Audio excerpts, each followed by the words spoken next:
Halo, Assalamualaikum warahmatullahi wabarakatuh. Ketemu lagi dengan saya. Kali ini kita akan belajar tentang topik yang baru, yaitu tentang pertumbuhan dan perkembangan. Mari langsung saja kita pelajari. Oke, yang pertama adalah pertumbuhan. Nah, pertumbuhan ini adalah proses bertambahnya ukuran suatu sel atau organisme. Yang dimaksud dengan ukuran di sini adalah bisa jadi tingginya, lebar, massa, dan lain sebagainya. Ya, pertumbuhan ini bersifat irreversibel, maksudnya dia tidak dapat kembali ke ukuran semula. Ya, contohnya kita mempunyai pohon misalkan ya, pohon itu sudah tumbuh sekian tahun sehingga tingginya 30 meter misalnya. Nah, pohon ini kan tidak dapat kembali ke ukuran semulanya gitu kan ya. Jadi, ini yang dimaksud dengan irreversibel, tidak dapat kembali ke ukuran semula. Selain itu, pertumbuhan juga bersifat kuantitatif. Maksudnya, pertumbuhan ini dapat diukur dan dinyatakan dengan angka. Contohnya ya tadi, tingginya berapa? 40 meter misalkan, dan lain sebagainya. Seperti itu ya. Oke, sekarang kita bandingkan dengan perkembangan. Perkembangan ini adalah proses menuju kedewasaan pada suatu organisme. Nah, kalau perkembangan ini sifatnya kualitatif, karena perkembangan ini tidak dapat dinyatakan dengan angka. Contohnya perkembangan apa? Nah, contohnya perkembangan misalnya pada tumbuhan ya adalah terbentuknya bunga. Nah, terbentuknya bunga ini adalah salah satu contoh dari perkembangan. Seperti itu ya. Oke, lanjut.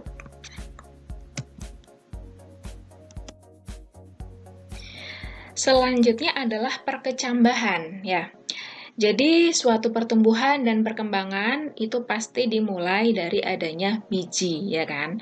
Nah, biji ini pasti akan berkecambah. Nah, perkecambahan ini adalah munculnya plantula atau tanaman kecil dari dalam biji.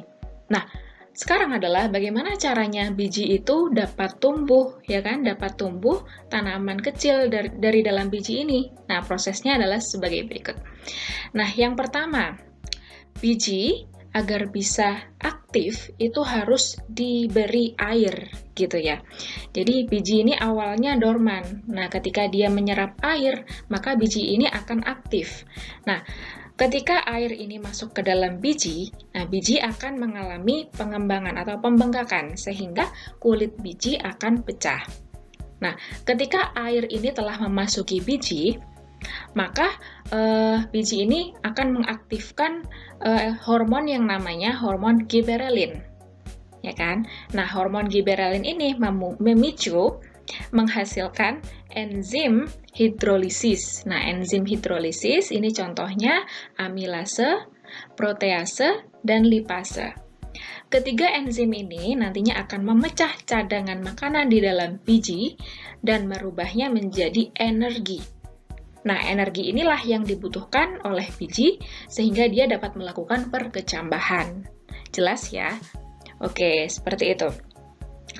Selanjutnya, nah sebelum kita membahas tentang tipe-tipe perkecambahan, ada beberapa istilah atau kosakata yang harus kita pahami dalam perkecambahan ini, gitu ya. Nah, yang pertama kalian bisa lihat di situ ada hipo. Hipo itu artinya adalah bawah, sedangkan epi artinya adalah atas. Diingat-ingat ya, hipo artinya bawah dan epi artinya atas. Oke, lanjut. Ada juga istilah kotiledon. Kotiledon ini adalah cadangan makanan, ya. Cadangan makanan, ya kotiledon ini adalah di dalam biji itu tadi, gitu ya. Oke, selanjutnya ada juga akar. Nah, kalian bisa juga melihat akar. Nah, akar sudah jelas fungsinya adalah untuk menyerap air, ya, yang berperan dalam proses perkecambahan nantinya, gitu ya. Oke, selanjutnya yang menarik di sini adalah batang, penamaan batang. Nah, penamaan batang ini dilihat dari letak kotiledonnya. Ketika batang itu berada di atas kotiledon, nah, batang ini disebut epikotil. Sedangkan jika batang berada di bawah kotiledon, disebut hipokotil. Ingat ya, pengertiannya hipo dan epi. ya kan? Kita ulangi lagi. Hipo itu artinya bawah dan epi artinya atas. Jika epikotil artinya adalah batang yang berada di atas kotiledon. Jika kita mendengar kata hipokotil, itu artinya adalah batang yang berada di bawah kotiledon. Jelas ya? Oke. Sekarang kita lanjut pada tipe perkecambahan. Nah, tipe perkecambahan di sini ada dua, ada hipogel dan epigel. Ya, kita sudah memahami tadi beberapa istilah hipo dan epi.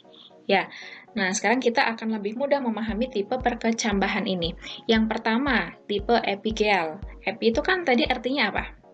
Atas ya. Oke, epi itu artinya atas. Nah, kalau kita mendengar kata tipe perkecambahan epigel, maka artinya perkecambahan ini akhirnya kotiledon itu berada di atas tanah gitu ya, menggantung di atas tanah.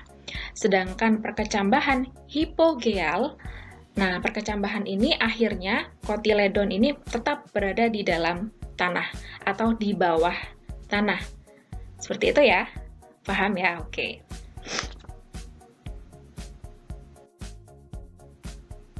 Selanjutnya, ada beberapa macam pertumbuhan dan perkembangan. Ya, di sini ada pertumbuhan primer, ada yang namanya pertumbuhan sekunder. Kalian bisa lihat. Nah, yang pertama, pertumbuhan primer. Pertumbuhan primer itu terjadi pada ujung batang dan ujung akar. Ya, pertumbuhan primer ini disebabkan oleh adanya aktivitas meristem primer. Nah, meristem primer itu letaknya di ujung batang dan ujung akar. Gitu ya. Nah, sekarang kita lihat. Nah, di sini ada akar ya, akar yang ukurannya lebih besar ya. Nah, pertumbuhan primer ini terjadi dengan beberapa tahap ya. Ada bagian yang paling bawah itu disebut zona proliferasi atau zona pembelahan. Ya, di atasnya ada zona pemanjangan atau elongasi dan di atasnya lagi ada zona diferensiasi. Ya, zona diferensiasi ini maksudnya adalah sel-selnya sudah tidak lagi bertambah banyak atau asal membelah saja gitu ya. Jadi di zona diferensiasi ini sudah jelas nasibnya si sel-selnya ini akan menjadi apa. Ya, contohnya nanti akan menjadi epidermis, akan menjadi korteks dan lain sebagainya. Seperti itu ya. Oke, sekarang kita lanjut ke pertumbuhan sekunder. Pertumbuhan sekunder ini adalah pertumbuhan yang terjadi akibat aktivitas meristem sekunder. Dalam hal ini adalah kambium. Nah, aktivitas pertumbuhan sekunder atau aktivitas kambium ini menyebabkan membesarnya batang tumbuhan gitu ya. Jadi kalau tadi yang pertumbuhan primer ya aktivitas meristem primer itu menyebabkan tingginya batang ya. Sekarang yang pertumbuhan sekunder atau aktivitas meristem sekunder itu menyebabkan batang semakin besar atau semakin melebar. Seperti itu ya. Oke. Nah, aktivitas kambium ke arah luar itu akan menghasilkan phloem dan aktivitas kambium ke arah dalam itu akan menghasilkan xilem.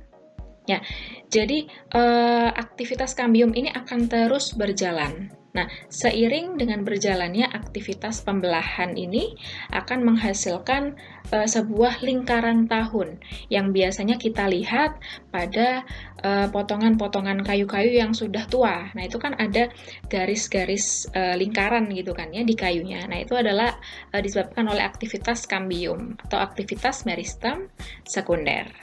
Seperti itu ya. Oke, mungkin sampai sini dulu penjelasan dari saya. Semoga bermanfaat dan kalian bisa memahami materi ini dengan baik. Nah, jika ada pertanyaan, kalian bisa tinggalkan pertanyaan di kolom komentar dan sampai jumpa di video selanjutnya. Saya akhiri, wassalamualaikum warahmatullahi wabarakatuh.